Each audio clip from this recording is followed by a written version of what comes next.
After leaving Arturo's level, the player is greeted with a little forest scene. The trees are there to lead them along the path to the first objective. Along the way, they will find some money collectibles, which they can pick up. They will also find a few rods here. That's actually my main one of my main setups for this scene. The rods are going to be used later in a shadow puzzle that gets them through the next part of the level, so they'll pick that up and then proceed to open the gate. Once they open the gate, they can head on inside and proceed to their next objective, which is to get past this rubble here, as you can see by that objective that popped up. There are a couple of ways that the player can do this. I'm going to take the easy way and just do a quick jump over. On this side, there are some hidden collectibles around. These crates right here hide a few, that rubble hides another one. They're able to find a few things in there that are pretty useful for them, and a couple more money collectibles as well. To get to the next section, they do need to build a little bit, so I'm going to use one of these crates to get them over to the next section.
Once the crate is in place, they can then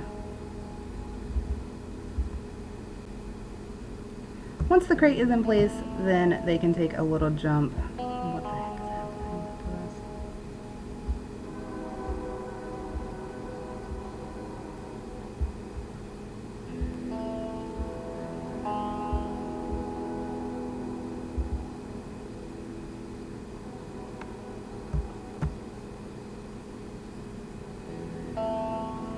Once the crate is in place, they can take a little jump on here, and then it is another short jump over the wall into the next section that gets them back in the town. They do actually take a little detour and go back across the wall into another little wooded path area that is going to get them another rod that they need to collect, and also some more collectibles, so it's a little area for them to explore. Another objective here is to find all the hidden collectibles in this area.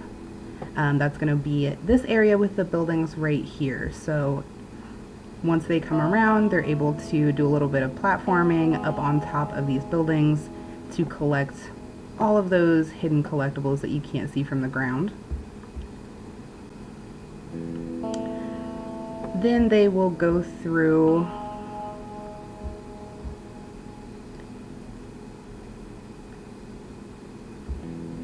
Then they're going to go through this building here.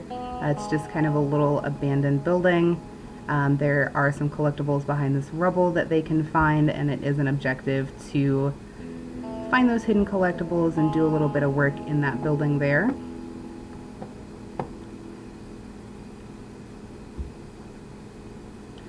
Once they come outside, they are going to get another objective for some more hidden collectibles. Again, it's a little bit of platforming to jump on top of these buildings to get to those. And then there's one final area once you get to this little open space, and that is behind this rubble here. Once you go around the corner and get to the open space, this little bit of rubble can be moved, and there's an area behind with a final rod and a few more collectibles.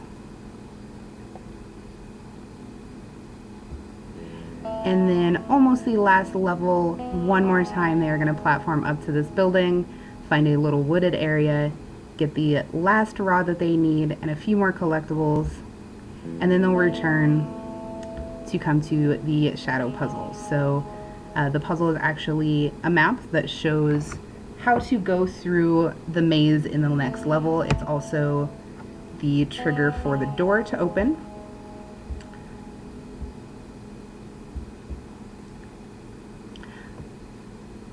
So they will open the door and go on through. It's a little bit of a surprise drop here down the stairs, but once they do get to that area, they will take the stairs down into the warehouse maze.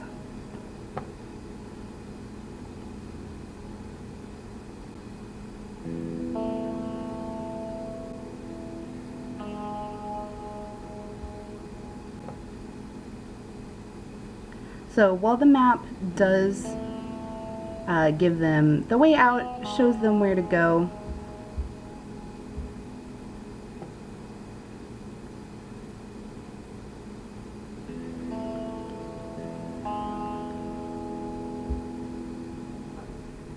so while the map does give them the way out and show them the way to go, the maze isn't overly complicated enough that they really need that necessarily. It's just kind of a little extra reward for finishing that puzzle. I am going to take kind of the easy way out of this, and we will show the short path for the sake of the video. One of the little hazards of this area is all of these crates are able to be moved with the grapnel, so it does seem like, you know, maybe it might be a little bit easier just to move them out of your way. Unfortunately for the player, if they do decide to go that path, it does kind of crumple everything in the entire warehouse, and they are going to have a pretty bad time trying to get out of here in the end.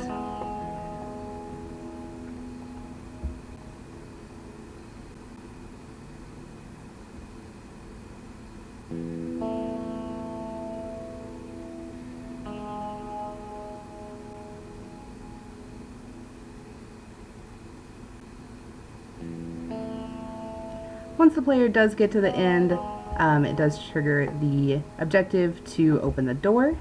The door trigger is here at this keypad. It's just another simple press of the E button. The door will open for them, and it does open out into another little mountainous area. Once they look around, they will be able to see that there are stairs going through the mountains leading up to the next area, which is going to be Randall's.